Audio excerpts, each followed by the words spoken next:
This podcast episode is brought to you by Coors Light. These days, everything is go, go, go. It's nonstop hustle all the time. Work, friends, family expect you to be on 24/7. Well, sometimes you just need to reach for a Coors Light because it's made to chill.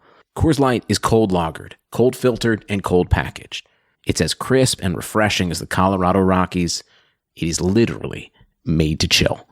Coors Light is the one I choose when I need to unwind. So when you want to hit reset, reach for the beer that's made to chill. Get Coors Light in the new look delivered straight to your door with Drizzly or Instacart. Celebrate responsibly. Coors Brewing Company, Golden, Colorado.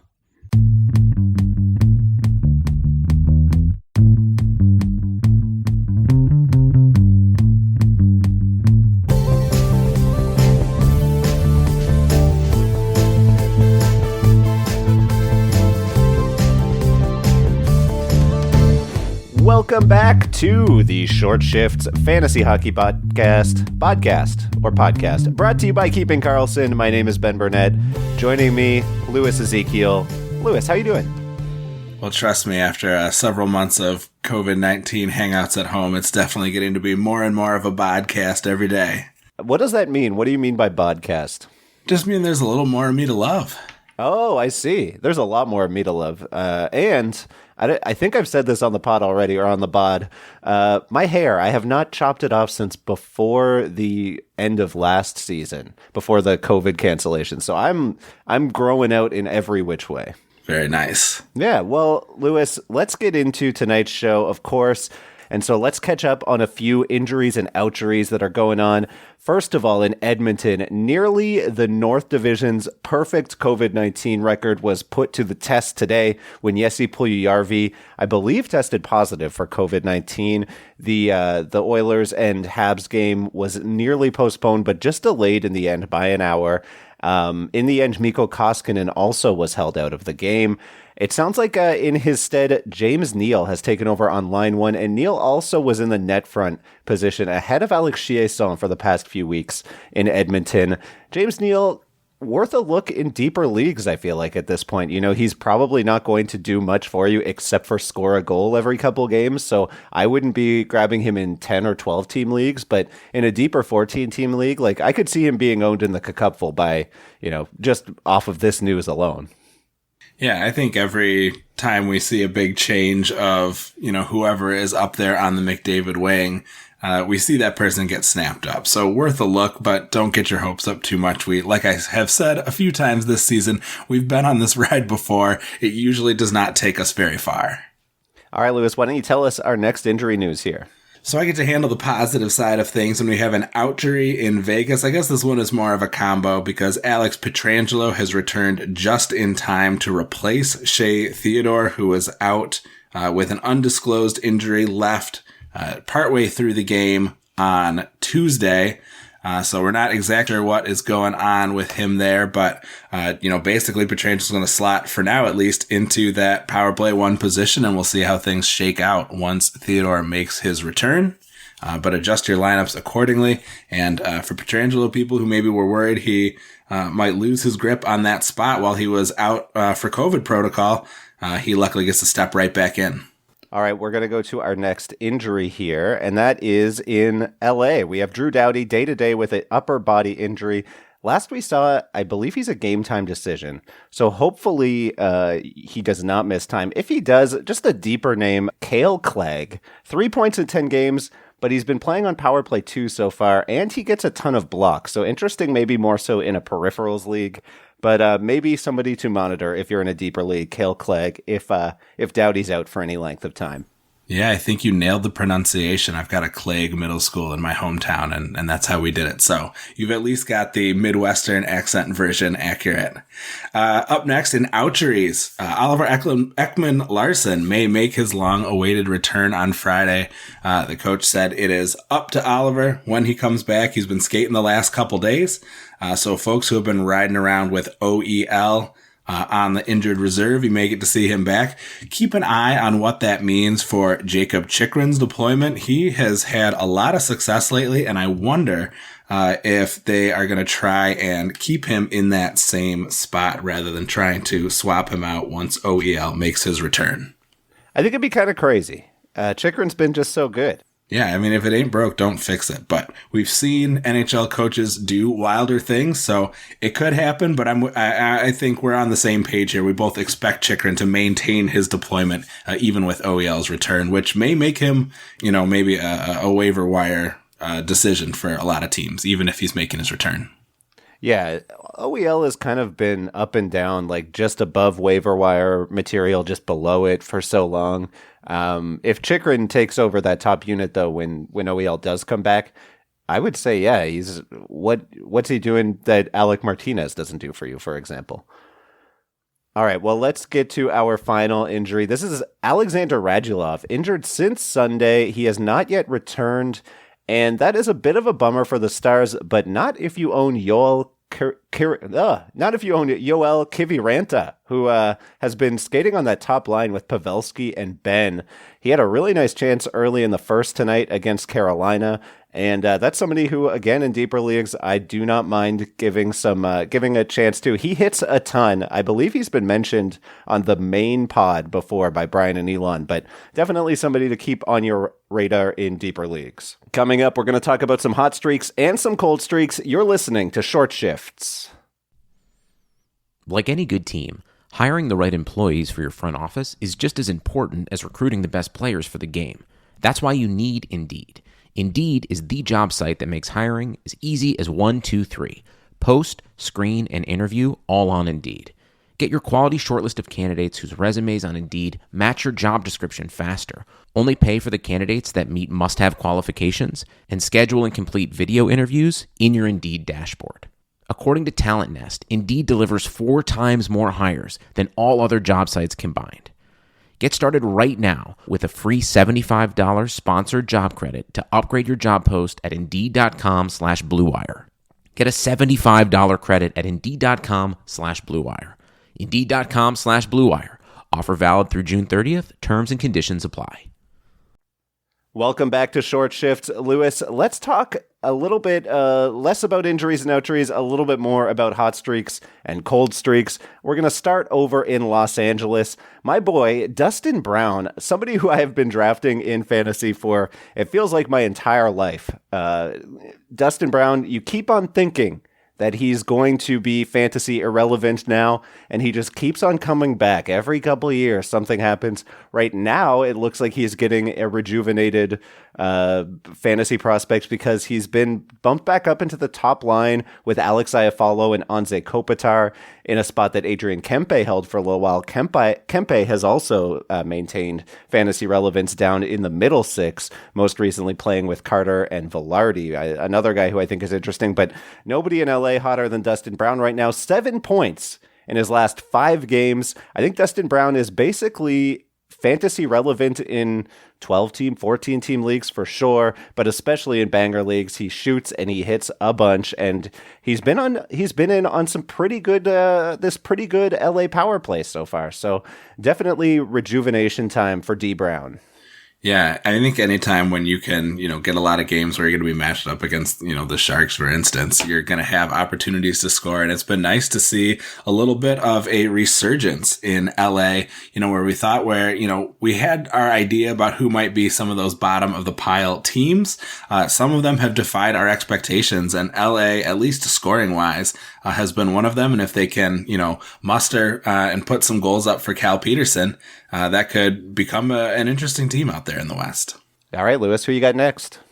All right, well, I'm going to look at some cold streaks. And of course, if you want to bring up some cold streaks, if you want to motivate some players, just put in your podcast notes that they are on a cold streak. So Paul Stastny, who now has a goal in the game against Ottawa tonight, that is in process now and is of course done by the time you're listening to this. But he had previously been held pointless in the last 5 games. A little bit of concern, certainly. The deployment is a little funky, trying to figure out how to fit PLD into that lineup.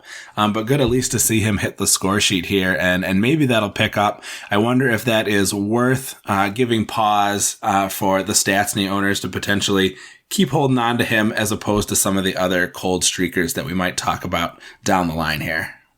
Yeah, I think with Stasny, as long as he stays on that top power play unit, he's going to be somewhat fantasy relevant. But we actually talked about that Winnipeg lineup the other night, and they had Stasny playing with Wheeler, I believe, on the second line, and that's since changed. It's now Wheeler, Dubois, and Connor on the second line. Paul Stasny playing with Adam Lowry and Mason Appleton, which could be more concerning despite the fact that Stasny scored tonight. So I'm keeping my eye on that for sure. Do not love that deployment. If you are in an extremely deep league, you might consider taking a look at Appleton, though. I had him as a possible add for our hot and cold streaks, but I took him off because I just felt like it was a little too far-fetched. I thought you were likely to dismiss him out of hand, but he is on quite the streak right now. I'm not going to, stop in the middle and look at his sheet there, but he, that might be someone worth checking out as long as he stays hot. But to me, it seems a little bit unsustainable. But certainly exciting while it's happening. I don't know if anybody has him in a dynasty league or something like that, but he certainly has been putting together some quality numbers in the last 5 games. Yeah, I'm in a dynasty league. I'm co-managing a team with our pal Victor Nuno and Mason Appleton ripping it up 6 points in his last 7, like you mentioned. I thought you were going to bring up Adam Lowry, who's a guy I've seen rostered in the Cupful. I'm up against him this week because of Winnipeg's schedule in my matchup against Marcus Callanan. Marcus and I are at a dead heat right now, but Lowry more of a peripheral league guy, 26 shots, 27 hits on the season. So somebody who will fill the stat sheet, but maybe not the goal totals. We will move on now to our next hot streak, and I'm going to talk about Mikhail Sergachev, a guy who has 8 points in his last 5 games. No points tonight so far against Florida. That game's in the middle of the second, so that may be outdated by the time this comes through, but a 3-assist game 2 nights ago. Sergachev has 9 points on the season in 12 games, but 8 of those just in the last 5. And so I do like Sergachev. I have him in a few leagues because I thought that this might be, he was going late enough that it was worth the risk in case he could end up on that top power play unit. We saw him there at points during Tampa's run to the Cup last year. So far, they've been content to continue running with Hedman, but it is nice to see Sergachev stay productive at even strength, despite the fact that he's not getting that power play time. So, somebody who's hot, I wouldn't bet on it continuing too deeply because he's still not getting that power play time on ice. But Mikhail Sergachev, keep it up, and I'm not going to have to cut you on any of my teams. Yeah, very nice. And certainly, it seems like, Drouin has been more productive this last season, but that trade's still looking very nice for Tampa Bay. Let's move from sunny Florida to sunny California and talk about Tomas Hertl and Erik Karlsson, a couple of Sharks who have not gotten on the board in the past 5 games, despite some successful outputs in a few of the last Sharks games offensively.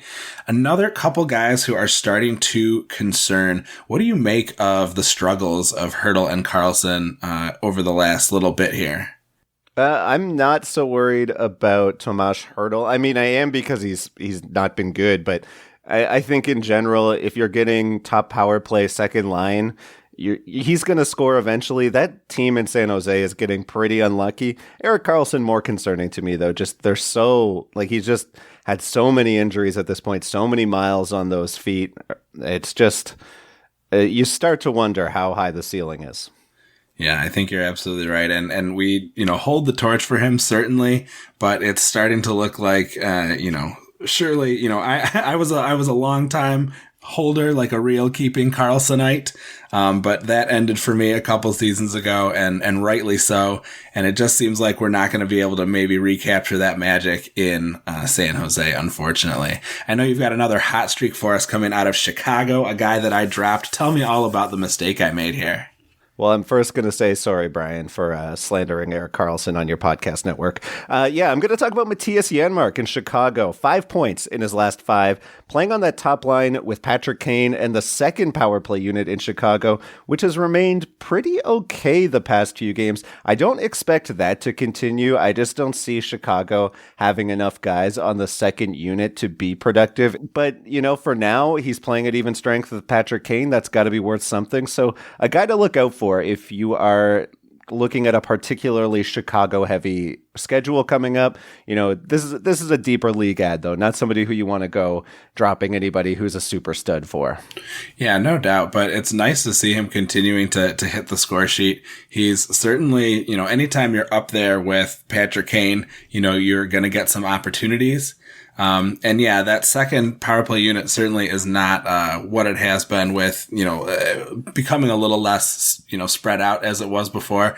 Chicago is just interesting to me. I put them kind of in the same category as LA, as one of those teams that, we knew that some of the basement bottom teams were going to improve, and it's been impressive to see Chicago kind of hang in there and be productive. They're getting some nice goaltending from Kevin Lankinen. I sort of started the season thinking that maybe Detroit would at least have one team that they could be superior to in Chicago, especially with those center depth issues they've had with their long-term injuries. But turns out they have been pretty capable, and I wonder if Kirby Dach and Jonathan Toews get back at some point and maybe take them even to another level towards moderate. All right, we will head over to your favorite team to talk about Pavel Buchnevich, a guy that we hope could maybe, shed his doghouse reputation that he sometimes has playing for David Quinn in New York and maybe find some success. But, despite the fact that he has, gotten some positive deployment, really the Rangers offense has struggled quite a bit in these last games, and he has not been immune to it. Just 1 point in the last 4. Certainly has all the talent, all the skill to be very successful, but it just seems like they're still trying to find a formula that's going to work for them there in New York. Yeah, it looks like I think that they're just having some bad puck luck recently. Buchnevich, a guy who he goes cold once in a while, and he has in his past, but he just he's getting so many minutes, playing above 19 minutes a game, 6 or 7 of the last 9. So I'm less worried than Buchnevich than I would be in a regular season, just because David Quinn seems to have a new level of trust for him. Yeah, we're not seeing the same kind of, third and fourth line banishments that he's had to endure in the past, or even the healthy scratches that he was getting last year and for parts of the year before. So yeah, I'm definitely hopeful. As you've sort of suggested that, they can find their rhythm and get it together. I've got a number of Rangers in a variety of places, so I would love to see them, find their groove and start to improve a little bit here. Before I let you get to your final hot streak, I just want to mention that one of my favorite guys that I've been streaming for a bit had an off game. Jordan Staal, in the previous outing, only put 1 shot on goal and didn't hit the score sheet, but he's back on the score sheet tonight on that top power play, assisting on a Sebastian Aho goal. If Jordan Staal is still on waivers in your league, grab him while he is staying hot here. He's putting together quite a run, and maybe you'll need to ditch him down the line if Teravainen finally takes that spot on the power play back, but he's definitely a guy that I would be grabbing and have grabbed in a whole lot of places if you can pick him up. Who are you dropping for him, Lewis? That seems like you're coming in real hot on Jordan Staal, but we're talking about a guy who's third line and doesn't usually stay hot for very long. So who would you be dropping? Well, he's been making hay on that top power play. I did drop, I believe, Matthias Janmark to pick him up, so maybe not the best idea, but I still have Dylan Strome kicking around, and if I could make that switch, I certainly would. I would say maybe somebody like Arupe Hintz, potentially. I know I'm calling out a lot of guys who are already on my roster, but that's just sort of where my head is at right now. Those are guys that I would sub out for Jordan Staal pretty quick.